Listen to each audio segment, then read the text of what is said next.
আসসালামু আলাইকুম। দুপুর ১২টা বাংলাদেশ বেতার খবর পড়ছি মোহাম্মদ আব্দুল মুক্তাদির। ত্রয়োদশ জাতীয় সংসদ নির্বাচন অবাধ, সুষ্ঠু, অংশগ্রহণমূলক ও শান্তিপূর্ণভাবে অনুষ্ঠানের প্রস্তুতি হিসেবে নির্বাচন কমিশন আজ বিভিন্ন মন্ত্রণালয়, বিভাগ ও সংশ্লিষ্ট কর্মকর্তাদের সঙ্গে মতবিনিময় সভা করবে।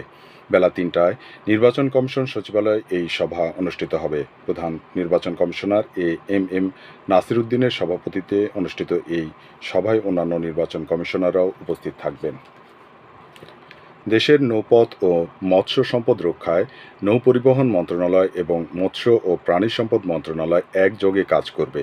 নৌ পরিবহন মন্ত্রণালয়ে অনুষ্ঠিত এক সভায় গতকাল জানানো হয়, মৎস্য ও প্রাণী সম্পদ মন্ত্রণালয়ের চাহিদা অনুযায়ী অগ্রাধিকার ভিত্তিতে বিআইডব্লিউটি এর মাধ্যমে ইলিশের প্রজনন ও বিচরণ ক্ষেত্রে প্রয়োজনীয় ড্রেজিং কার্যক্রম পরিচালনা করা হবে। সভায় আরও জানানো হয়, ইলিশসহ দেশীয় মাছের প্রজনন ও উৎপাদন বৃদ্ধির জন্য নদীর নাব্যতা রক্ষা জরুরি।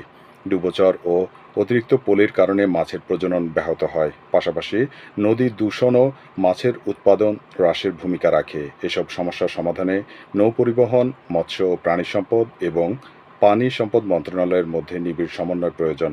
বৈঠকে সিদ্ধান্ত হয়, মৎস্য সম্পদ রক্ষণে নদীর স্বাভাবিক প্রবাহ বজায় রাখতে দুই মন্ত্রণালয়ের সংশ্লিষ্ট কর্মকর্তারা যৌথভাবে সমীক্ষা কার্যক্রম পরিচালনা করবেন। বাংলাদেশের বৈদেশিক মুদ্রার রিজার্ভ দাঁড়িয়েছে ৩২.১৫ বিলিয়ন মার্কিন ডলার। গতকাল বাংলাদেশ ব্যাংকের সংবাদ বিজ্ঞপ্তিতে এ তথ্য জানানো হয়। আন্তর্জাতিক মুদ্রা তহবিল এর BPM-6 পদ্ধতি অনুসারে বাংলাদেশের নিট রিজার্ভ বর্তমানে ২৭.৩৫ বিলিয়ন মার্কিন ডলার। আন্তর্জাতিক মুদ্রা তহবিল IMF বাংলাদেশের মূল্যস্ফীতি নিয়ন্ত্রণ ও বৈদেশিক মুদ্রার রিজার্ভ বজায় রাখার ক্ষেত্রে দেশটির কর্মক্ষমতা নিয়ে সন্তোষ প্রকাশ করেছে। গতকাল রাজধানীতে